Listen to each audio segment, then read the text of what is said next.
अगर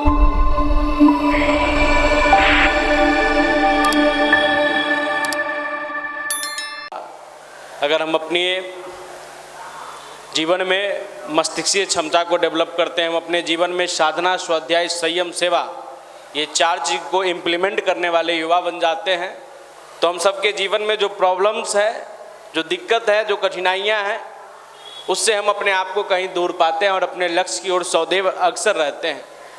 साहब सबको ही चाहता है जीवन में लक्ष्य की ओर अग्रसर रहे। ऐसा है कोई यहाँ लोग बैठे हुए जो जीवन में चाहते हैं हम अपने लक्ष्य से विमुख हो जाएं? हमारे जीवन में कोई लक्ष्य ही नहीं है क्या? सबको जीवन में कुछ न कुछ लक्ष्य लेकर आगे बढ़ रहे हैं, उस लक्ष्य पे काम कर रहे हैं। सबके जीवन में योजना है, हमको यहाँ तक जाना है, हमको डॉक्टर बनना है, हमको इंजीनियर बनना है, हमको व्यापारी बनना है, हमको सफल बिजनेसमैन बनना है, हमको सफल आईएएस बनना है, कुछ भी बनना है, साइंटिस्ट बनना है। बनना सबको है कि नहीं है?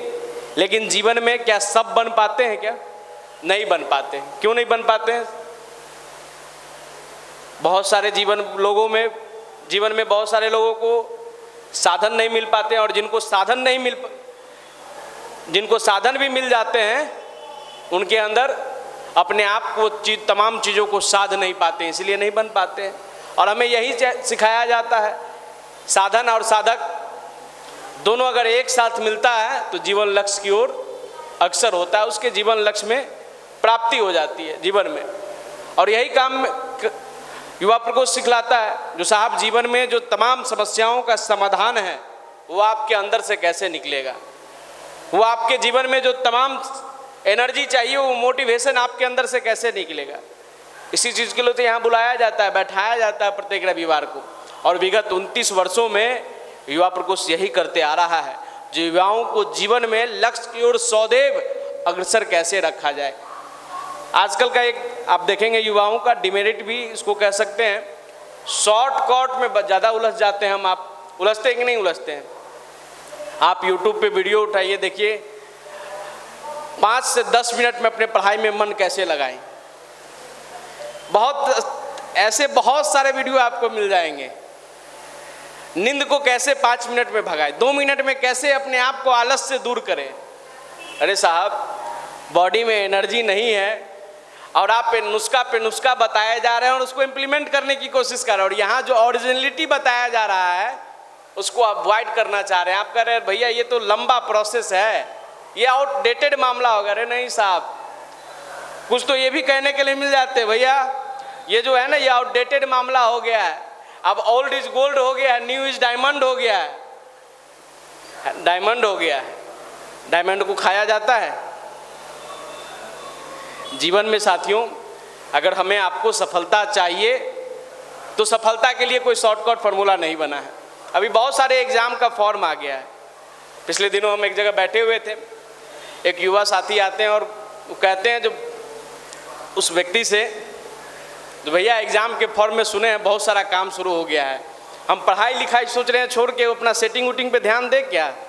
बताइए साहब, आप हम कहने के लिए कहते हैं युवा हैं और अपना मूल चीज़ छोड़कर और कहाँ लगा रहे हैं? टोना टुटका में अपना दिमाग लगा रहे हैं।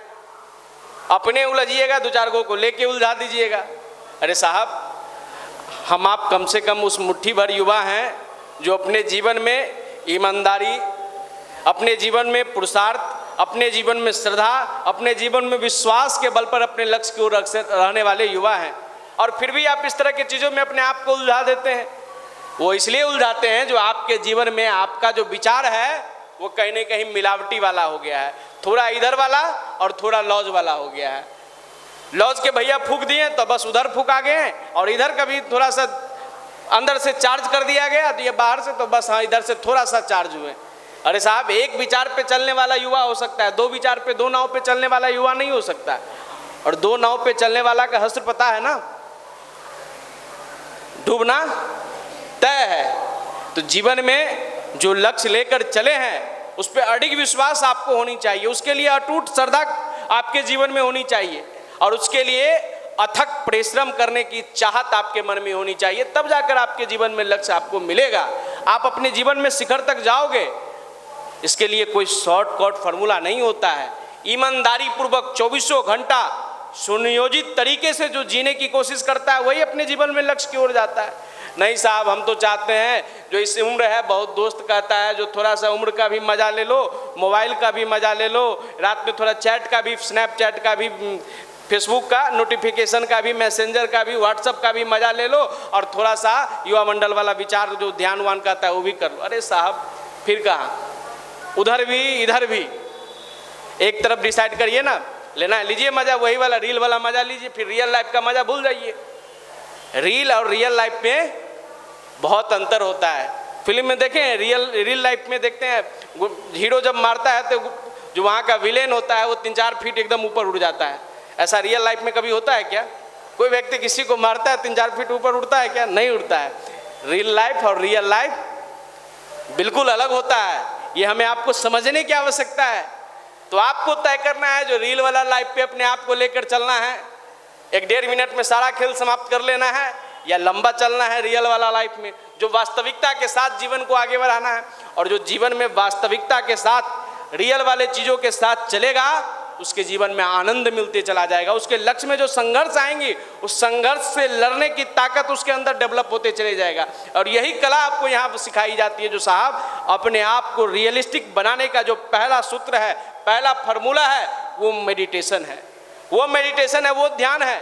क्योंकि व्यक्ति अंदर से जब मेडिटेशन करता है, ध्यान करता है, भाव अपने प्रखर बनाता है, विचार को अपने सात्विकता लाता है, तो उसके अंदर से रियलिस्टिक होते चला जाता है। वो अंदर से अपने आप को मजबूत होते चला जाता है, करते चला जाता है। और इसी चीज़ के लिए तो आपको सूर्य का ध्यान बताया जाता है, गायत्री महामंत्र बताई जाती है।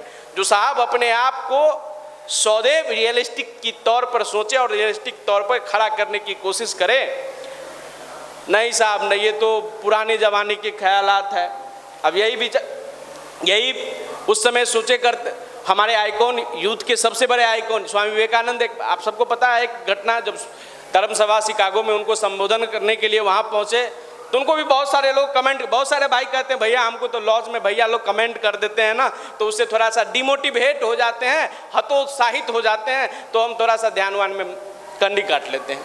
अरे साहब, लॉज वाले भैया के बात पर अपने आप को जब अभी से कन्नी काट रहे तो जीवन लंबा है, आगे और भैया मिलेंगे, और बड़ा बड़ा मोटिवेटर आपको डिमोटिवेट करने के लिए मिलेंगे, जो जीवन में कुछ नहीं करना धरना है और आपको डिमोटिवेट करना है, आपको हतोत्साहित करना है। तो करिए वैसे लोगों से अपने आप को हतोत्साहित। आपके अंदर इतनी तो समझदारी विकसित होनी चाहिए जो किनके विचारों को अपने जीवन में अपनाना है, किन विचारों के साथ लेकर चलना है। क्या हमारे जीवन में जो भारतीय संस्कृति और सभ्यता है उसका पाठ, आध्यात्मिक पाठ पढ़ाया जा रहा है, उसको अपने जीवन में उतारना है। कि वो लॉज वाले भैया जो पिछले 8 वर्ष में 10 साल से पटना में उसी लॉज में सर रहे हैं और आगे भी कब तक सरेंगे इसका कोई था आता पता नहीं है, उसके जीवन में अपने आप को चलाना है, डर पे उतारना है कि भारतीय आध्यात्मिकता को अपने जीवन में उतारना है। इतनी तो समझदारी आपको विकसित होनी ही चाहिए, इतनी तो विकसित होनी ही चाहिए। और यही विकसित करने के लिए हम आप यहाँ उठते हैं, बैठते हैं। मैं बता रहा था जो उस समय स्वामी विवेकानंद को आप समझो कहाँ गए थे, अमेरिका में, शिकागो में धर्मसभा संबोधन करने के लिए, इंडियन के तौर पे पूरे इंडिया को रिप्रेजेंट करने के लिए। और उनको वहाँ पिन किया जाता है किसके द्वारा? उनको भी हतोत्साहित करने का प्रयास किया जाता है अमेरिकन के द्वारा। अरे देखो ये भारत से आया है, कहता है हम भारतीय संस्कृति और सभ्यता पे अपना पक्ष रखेंगे, अपनी आध्यात्मिकता पे अपना पक्ष रखेंगे अपने देश की तरफ से। इसको कपड़ा उपना पहनने का लूर नहीं है, ये मॉडर्नाइजेशन नहीं जानता है और क्या भारतीय को रिप्रेजेंट करेगा। 2-4 बार जब पिन किया तो जो स्वामी विवेकानंद थे वहाँ आराम से उसको सुन रहे थे। जब कहा अब सर के ऊपर पानी जा रहा है, ये बहुत कर रहा है, उसको धीरे से बुलाते हैं और कहते हैं भाइयों क्या कह रहे थे? मेरा कपड़ा पहनने का लूर नहीं है, हम भारतीय कैसे अपने भारतीय संस्कृति और सभ्यता को रिप्रेजेंट करेंगे। देखो साहब, आपका जो ड्रेसिंग स्टाइल है वो आपके यहाँ की 2 कौड़ी की दर्जी तय करता है, लेकिन हमारा जो ड्रेसिंग स्टाइल है हमारी ये भारतीय संस्कृति और सभ्यता तय करता है। ये हमें अपने चीज़ों पे गर्व है और यही विश्वास हम अपने जीवन में उतारते तो हमारा जीवन सार्थक बनते हुए चला जाता है।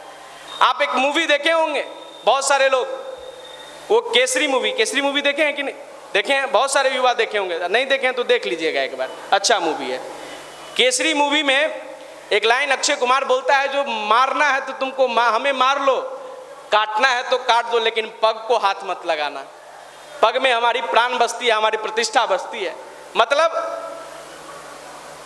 मतलब अपने चीज़ों के लिए, अपने जीवन में जो संस्कृति है उनका है, उनका जो विचारधारा है, उसके साथ कभी छेड़खानी नहीं करना। जान चले जाए, कहावत है ना, प्राण जाए पर वचन न जाए, और उस वचन के लिए प्राण अपने निछावर करने की निष्ठा रखते हैं, और तब जाकर जीवन में ये सब मिलते चला जाता है। आप इतिहास उठाकर देखिए, जो भी लोग अपने विचारधारा के लिए एकदम 100% समर्पित होकर जिंदगी में आगे बढ़े हैं, वो दुनिया का आइडल बने हैं, वो दुनिया का आइकॉन बने हैं।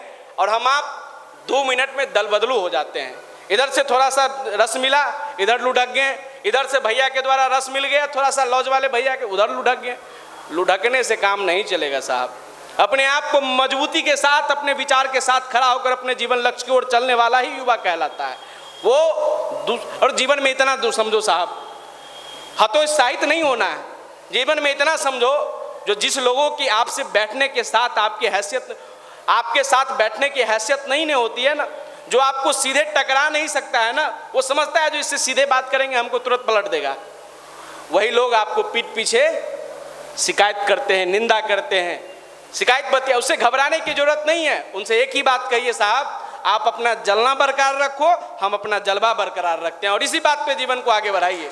तुम जलो और हम अपना जलवा बरकरार रखते हैं। और ये कॉन्फिडेंस आपके अंदर से तब आएगा जब जीवन में ईमानदारी पूर्वक अपने लक्ष्य पे आपको विश्वास होगा, आप अपने जीवन में आध्यात्मिक गुणों को अपनाओगे, आप भारतीय संस्कृति और सत्ता को जीवन में लेकर आगे बढ़ने वाला युवाहक होगे, तब जाकर आपके जीवन में ये कॉन्फिडेंस आएगा।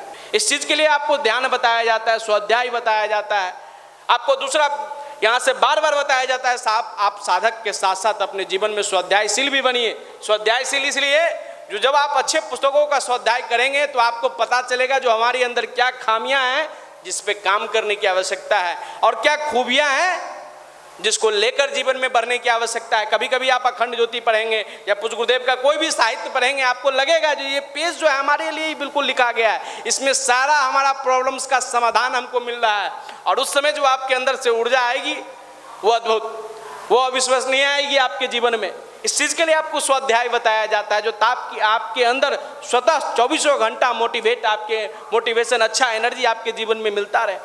और तीसरा बताया जाता है यहाँ से संयम, क्योंकि साहब कोई गाड़ी है, एक टंकी है, उसमें तेल भर दिए, साफ सफाई कर दिए मेडिटेशन के माध्यम से, अच्छा विचार स्वाध्याय के माध्यम से, टंकी में पानी, मतलब टंकी में क्या भर दिए, पेट्रोल भर दिए, लेकिन उसमें लीक हो जाए, एक छोटा सा कांटी का छेद हो जाए, क्या उसमें पेट्रोल टिकेगा? क्या नहीं टिकेगा। कुछ जितना देर छेद से निकलने में देर लगेगा वो निकल जाएगा। ठीक उसी प्रकार हमारे आपके जीवन में साधना भी कर लिए, हाँ भैया 20-30 मिनट ध्यान भी कर लेते हैं, स्वाध्याय भी रात में सोने से पहले 2 पेज कर लेते हैं, लेकिन जीवन में संयमिता नहीं है। जो पूज्य गुरुदेव बताते हैं 4 तरह के संयम, जो पहला विचार संयम, समय संयम, अर्थ संयम और ब्रह्मचर्य संयम, ये 4 तरह के संयम। अगर संयमिता नहीं है, इंद्रिय संयम, अगर जीवन में संयमिता नहीं है तो फिर बात नहीं बनेगा, फिर एनर्जी आपके अंदर कुछ क्षण के लिए आएगा फिर निकल जाएगा।